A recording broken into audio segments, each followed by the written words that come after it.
Hello everyone, welcome to Midha जी जो लाता है आपके लिए स्मार्ट सॉल्यूशंस फॉर जेई।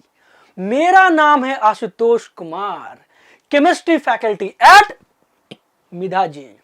आज के लेक्चर में हम लोग क्या सीखने वाले हैं? आज के लेक्चर में हम लोग सीखने वाले हैं mechanism of sulphonation reaction in benzene. Sulphonation reaction in benzene जो है, it is a type of electrophilic substitution reaction in benzene. Mechanism of sulphonation reaction को सीखने से पहले हमें यह सीखना पड़ेगा कि general mechanism of electrophilic substitution reaction in benzene. तो देखते हैं हम लोग general mechanism of electrophilic substitution reaction in benzene. तो electrophilic substitution reaction in benzene क्या है? इसका जो मैकेनिज्म है, it takes place in 3 steps. सबसे पहला क्या है? Generation of electrophile, and then we have formation of carbocation intermediate, and then we have removal of proton from the carbocation intermediate so formed।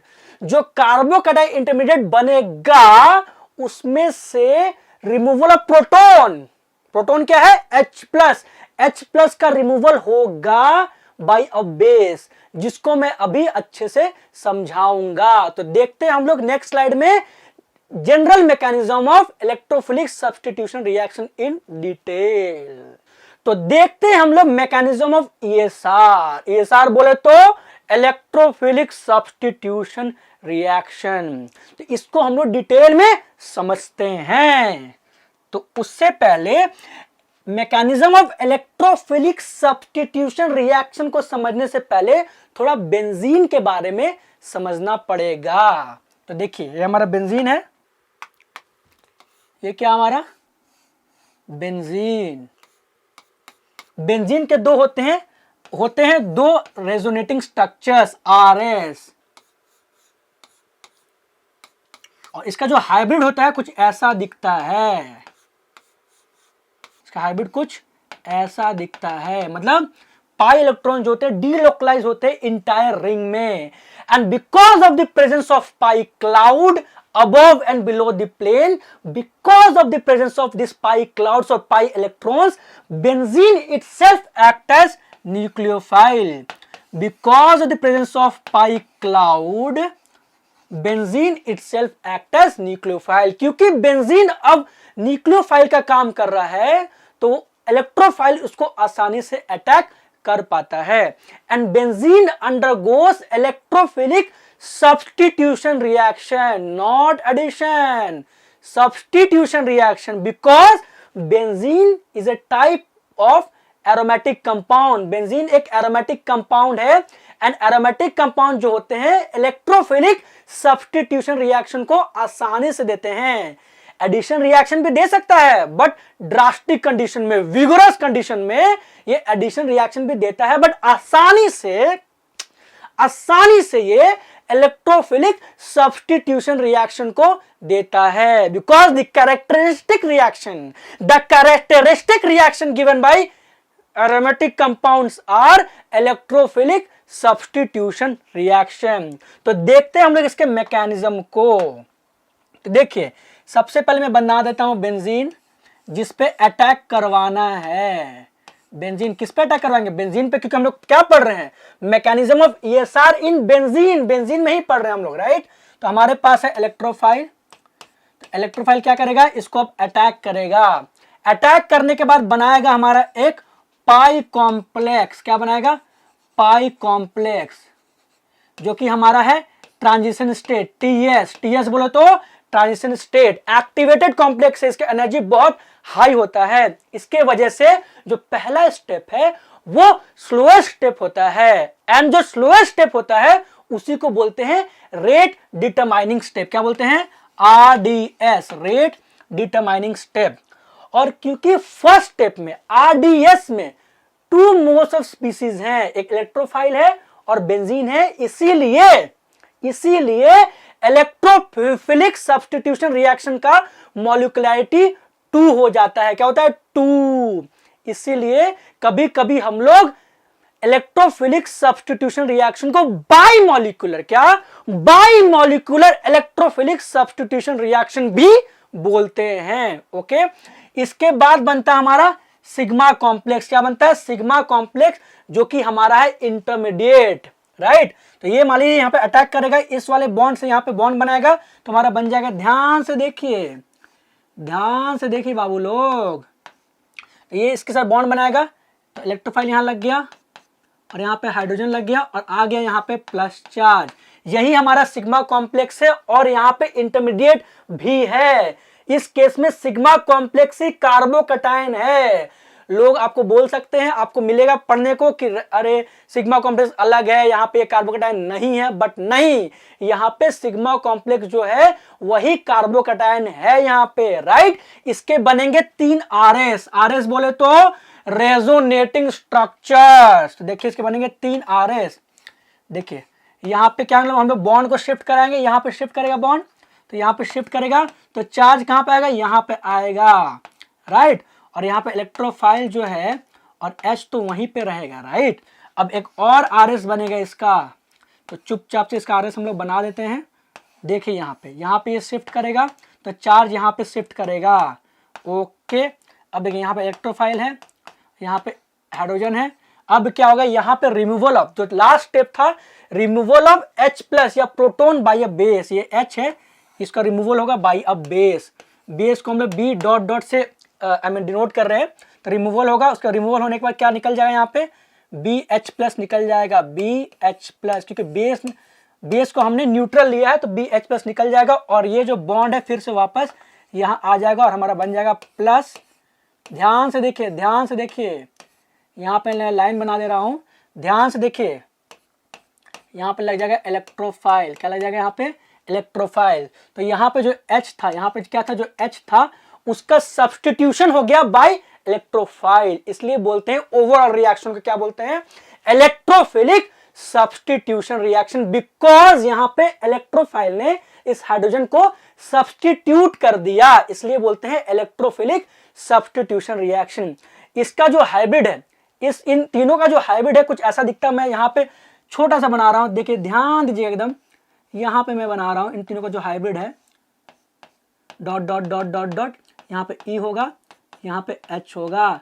इसको मैं, क्योंकि ये इंटरमीडिएट है, इसको मैं बॉक्स में डाल दे रहा हूँ, राइट।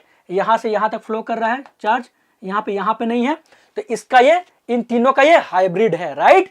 अब क्या मैं फिर से रिपीट कर रहा हूँ, सबसे पहले क्या होगा? Generation of electrophile. जो इलेक्ट्रोफाइल हम मान लीजिए जनरेट हो चुका है, क्योंकि हम लोग जनरल मैकेनिज्म पढ़ रहे हैं। And then attack of electrophile on benzene to form carbocation intermediate. बीच में एक पाई कॉम्प्लेक्स भी बनता है जिसकी एनर्जी बहुत हाई होता है, एक्टिवेटेड कॉम्प्लेक्स है, जिसके वजह से पहला स्टेप RDS या स्लोएस्ट स्टेप होता है। एंड देन इंटरमीडिएट बनने के बाद removal of H+ by a base होता है। बेस को हमने न्यूट्रल लिया है तो बेस ने H+ को निकाल लिया, तो क्या होगा? BH+ प्लस, यहाँ पे इलेक्ट्रोफाइल सब्स्टिट्यूट हो गया। तो फाइनली हमने general mechanism of electrophilic substitution reaction को पढ़ लिया। तो अब हम लोग देखते हैं मैकेनिज्म ऑफ सल्फोनेशन रिएक्शन, जो कि हमारा टॉपिक था। तो देखते हैं मैकेनिज्म ऑफ सल्फोनेशन रिएक्शन को। तो देखते हैं अब हम लोग मैकेनिज्म ऑफ सल्फोनेशन रिएक्शन। तो हमने general mechanism of electrophilic substitution reaction पढ़ लिया। सल्फोनेशन रिएक्शन जो है, it is a type of electrophilic substitution reaction only, इसलिए इसको पढ़ने से पहले हमने general mechanism of electrophilic substitution reaction को पढ़ा, राइट। अब देखते हैं हम लोग mechanism of sulphonation reaction in benzene. Of course benzene में ही हम लोग पढ़ रहे हैं। तो मान लीजिए यहाँ पे हमारा बेंजीन है, ध्यान से देखिएगा इस रिएक्शन को। बेंजीन है, यहाँ पे benzene in presence of conc बोले तो concentrated, benzene in presence of conc बोले तो concentrated H2SO4 at around 80 degree Celsius पे हमारा बन जाता है ये। देखिए ध्यान से देखिए, हमारा बन जाएगा ये SO3H, benzene sulphonic acid SO3H plus H2O plus क्या है H2O।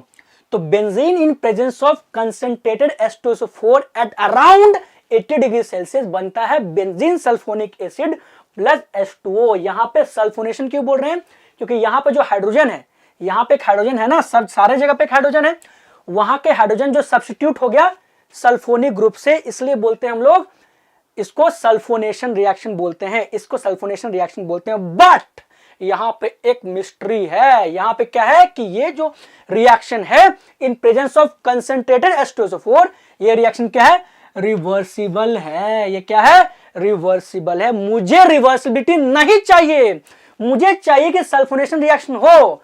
फॉरवर्ड रिएक्शन जो है उसको बोलते हैं सल्फोनेशन रिएक्शन, बैकवर्ड को बोलते हैं डीसल्फोनेशन रिएक्शन। मुझे डीसल्फोनेशन नहीं चाहिए।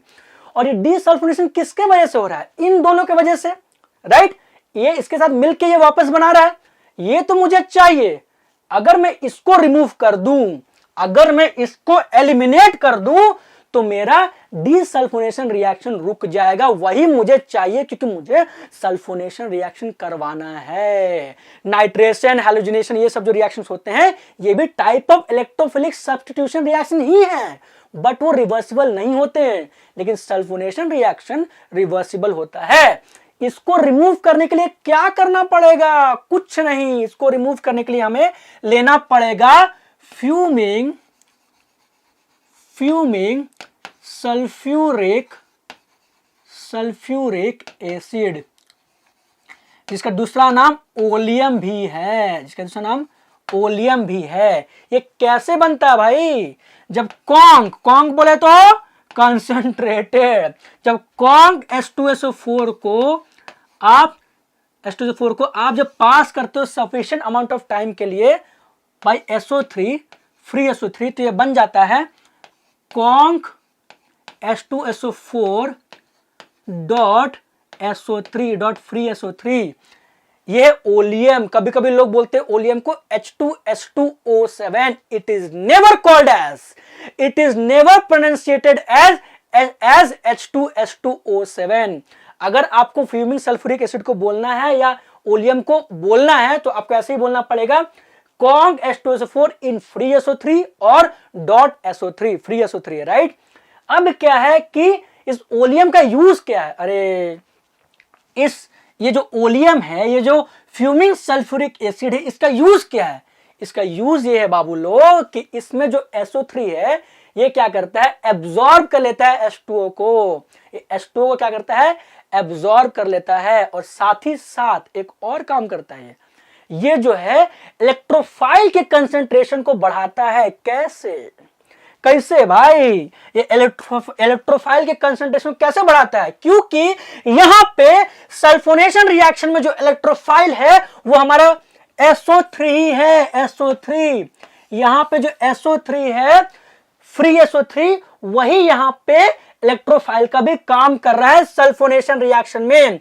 तो जब हम लोग फ्यूमिंग सल्फ्यूरिक एसिड लेते हैं, तो उस केस में SO3 तो एब्जॉर्ब किया H2O को, रिवर्सिबिलिटी को एलिमिनेट तो किया, और साथ ही साथ इलेक्ट्रोफाइल के कंसंट्रेशन को इंक्रीज कर दिया, क्योंकि यहां पे इलेक्ट्रोफाइल जो है वो SO3 ही है।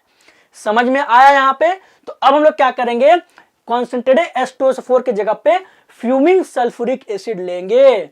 फिर से मैं बार बार रिपीट कर रहा हूं कि ये क्या करेगा, इसको एब्जॉर्ब कर लेगा, साथ ही साथ इसके कंसंट्रेशन को बढ़ा देगा। बार बार मैंने रिपीट कर दिया, आपको याद हो जाना चाहिए, मैं बता रहा हूं।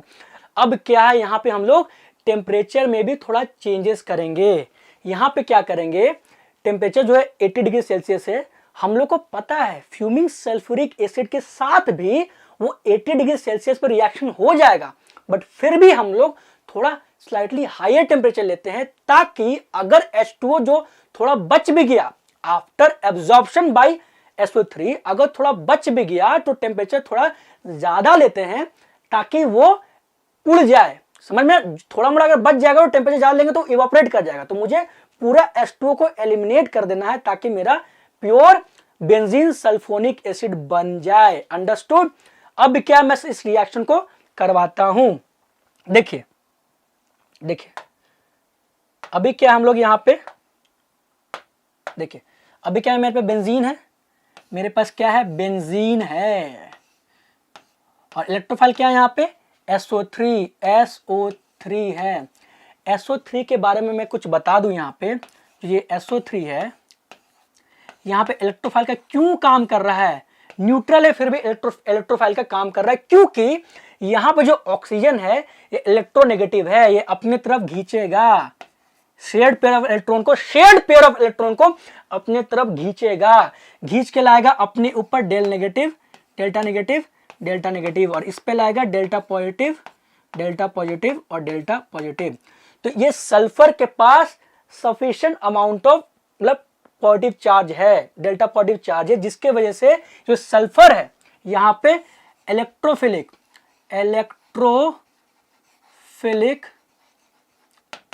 सेंटर का काम कर रहा है। क्या कर रहा है?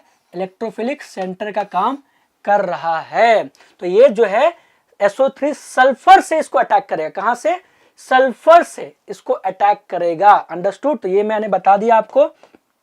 अब जो इसको मैं थोड़ा रब कर देता हूं, देखिए अब क्या यहाँ पे SO3 इसको अटैक करेगा। सिमिलरली पहले तो पाई कॉम्प्लेक्स बनेगा, जो बन रहा था, अरे जो जनरल मैकेनिज्म में जो था वही होगा, जो पाई कॉम्प्लेक्स बनेगा जो कि हमारा ट्रांजिशन स्टेट है। उसके बाद बनेगा हमारा सिग्मा कॉम्प्लेक्स इंटरमीडिएट। तो SO3 इसको अटैक करेगा। मान लीजिए इस वाले पोजीशन पर हम लोग अटैक करवाते हैं। देखिए आप इलेक्ट्रोफाइल को कहीं भी अटैक करवा सकते हैं क्योंकि सारा पोजीशन आइडेंटिकल है, but for the sake of convenience हम लोग SO3 को इस वाले पोजीशन पे अटैक करा रहे हैं। आप कहीं भी अटैक कर रहे हो, उससे कोई दिक्कत नहीं है, उससे कोई दिक्कत नहीं भैया, कहीं भी अटैक करो, सारा पोजीशन आइडेंटिकल है। अब देखो अटैक करने के बाद क्या होगा, ध्यान से देखिए बाबू लोग, क्या होगा, यहाँ पे SO3 लग जाएगा, क्योंकि SO3 पहले न्यूट्रल था तो इस पर आ जाएगा माइनस चार्ज और H, क्योंकि SO3 पहले न्यूट्रल था ना। अब इसके साथ बॉन्ड बनाएगा तो इस पे एक माइनस चार्ज आ जाएगा, इस पे आएगा प्लस चार्ज। देखिए अटैक होने से पहले भी दोनों न्यूट्रल, ओवरऑल न्यूट्रल है स्पीसीज, ये और ये मिलके तो न्यूट्रल है, अटैक होने के बाद भी न्यूट्रल ही है, प्लस माइनस न्यूट्रल ही है। अब इसका RS बनाएंगे हम लोग, पता था आपको, इसके 3 RS बनेंगे। RS बोले तो रेजोनेटिंग स्ट्रक्चर भैया। अब क्या यहाँ पे देखिए, ध्यान से देखिए, यहाँ पे जाएगा, शिफ्ट करेगा, तो चार्ज कहाँ आएगा, चार्ज यहाँ पे आ जाएगा प्लस चार्ज, और यहाँ पे आपका SO3 और S तो वहीं पे रहेगा। एक और देखिए, ध्यान से देखिए, ये यहाँ पे शिफ्ट करेगा तो प्लस चार्ज यहाँ पे आ जाएगा। ध्यान से देखिए, ओके मजा आ रहा है, ओके मजा आ गया, ओ बहुत मजा आ रहा है। SO3H, ओके ठीक है। अब क्या यहाँ पे एब्स्ट्रैक्शन होगा H का, या माइनस चार्ज मैंने छोड़ दिया गलती से, माइनस चार्ज, ठीक है। अब देखिए क्योंकि मीडियम एसिडिक है तो मैं एक रिएक्शन लिखता हूं, ध्यान दीजिए, एक रिएक्शन होता है यहाँ पे 2H2SO4। मीडियम में क्या है हमारा, H2SO4 राइट, मीडियम में हमारा जो है H2SO4 है, तो क्या 2H2SO4 गिव्स, सबसे पहले SO3 तो बनेगा हमारा जो इलेक्ट्रोफाइल है, plus H3O plus hydronium ion, H plus जो है, H प्लस, अरे H प्लस जो है वो वाटर के साथ मिलकर हाइड्रोनियम आयन बनाता है राइट, और बनेगा हमारा एक बहुत इंपॉर्टेंट बेस HSO4 माइनस। ये हमारा यहाँ पे HSO4 माइनस जो है यहाँ पे कंजुगेट बेस है, H2SO4 का कंजुगेट बेस है। तो मैंने बोला था कि लास्ट में क्या होता है, abstraction of H plus by a base होता है, तो यहाँ पे इसका एब्स्ट्रैक्शन होगा बाय अ बेस। देखिए ध्यान से देखिए, यहाँ पे क्या होगा, नंबर 1 यहाँ पे HSO4 माइनस जो है इसका एब्स्ट्रैक्शन करेगा। नंबर 2 मीडियम में मेरे पास H प्लस भी है, H प्लस मतलब अरे वाटर के साथ मिलके वो क्या होता है, actually H plus aqueous medium में अनस्टेबल होता है, बहुत रिएक्टिव होता है, तो वाटर के साथ मिलके वो हाइड्रोनियम आयन बना लेता है। अब मेरे मीडियम में H प्लस एक्वस भी है, H प्लस एक्वस वही हाइड्रोनियम आयन है। अब क्या होगा यहाँ पे देखिए, ये HSO4 माइनस जो है इसको एब्स्ट्रैक्ट कर लेगा, इसको क्या करेगा, एब्स्ट्रैक्ट कर लेगा, और ये H प्लस इसको देके आपका बेंजीन सल्फोनिक एसिड बन जाएगा।